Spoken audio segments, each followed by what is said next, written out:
पास कौन सा बच्चा? आपके पास पहला बच्चा है, दूसरा पहले क्या है, और आपके पास क्या है? लड़का है। आपके पास क्या बच्चा है? आपका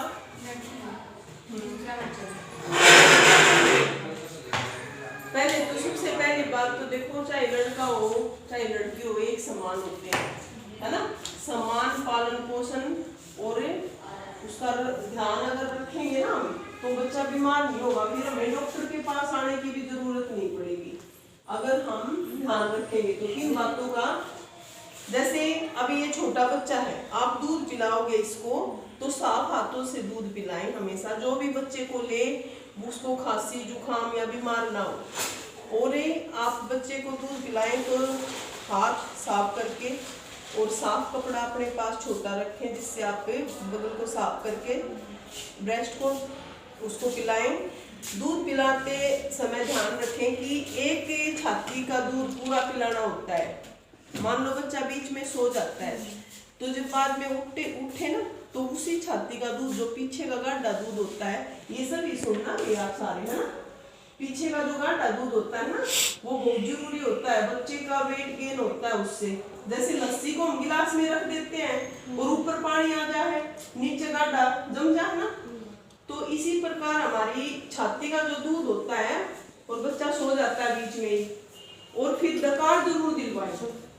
इस बात का सभी इतना विशेष ध्यान रखें कि बच्चे को दूध पिलाने के बाद वो चाहे सो चुका हो, उसको डकार जब तक नहीं आए ना, आप ऐसे ऐसे उसको डकार जरूर दिलवाएं और फिर सुलाएं आराम से।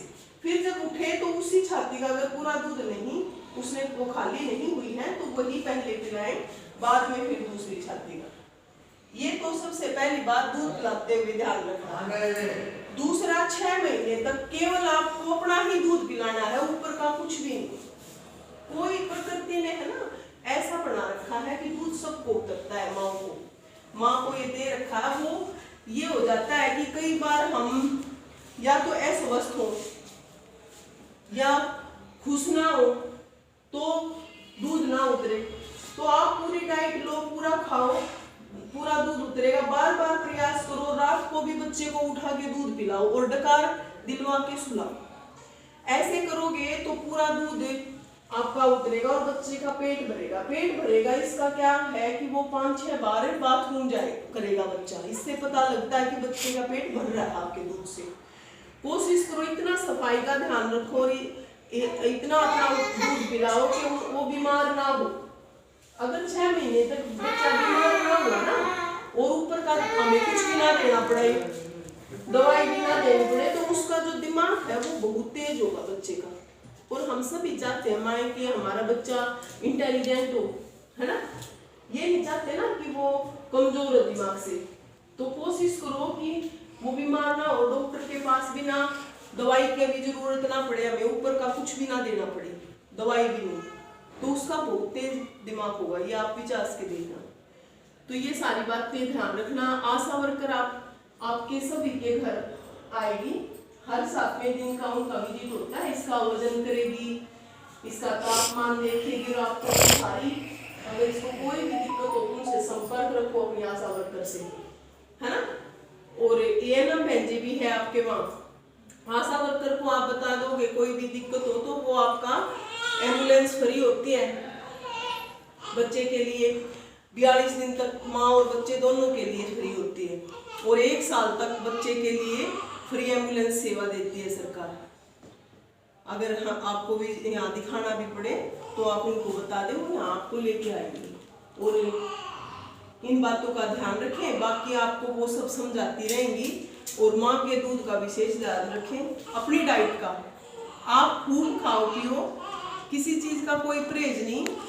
आप खाओ पियोगे और खुश मिजाज रहोगे तो पूरा दूध उतरेगा और अच्छी परवरिश बच्चे की। फिर पूरी जिंदगी काम करना है। 2 बच्चे बनाओ, चाहे लड़का हो चाहे लड़की, क्योंकि उनकी परवरिश करना भी तो मेन काम होता है, सिर्फ पैदा ही करना नहीं, है ना। अच्छे नागरिक भी बनाना है, तो उस अच्छी परवरिश करो, फिर हम काम करेंगे, बाद में ठीक होके स्वस्थ रहेंगे, तभी तो काम कर पाएंगे। बच्चा भी स्वस्थ रहेगा, नहीं तो फिर दिमाग उसमें रहेगा। तो अभी पूरी केयर करना।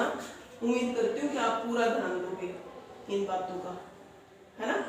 और फिर कोई भी आपको किसी भी प्रकार की ऐसा लगे कि दिक्कत है तो आप तुरंत अपनी आशा वर्कर से संपर्क करके आप यहाँ दिखा के जा सकते हैं, ठीक है।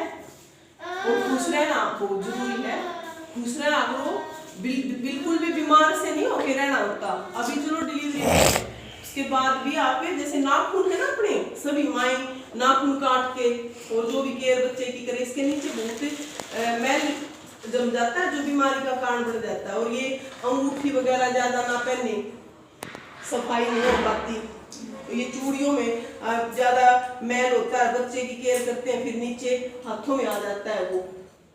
तो इन छोटी छोटी बातों का ध्यान रख के हम बहुत स्वस्थ रह सकते हैं, बच्चे को स्वस्थ रख सकते हैं।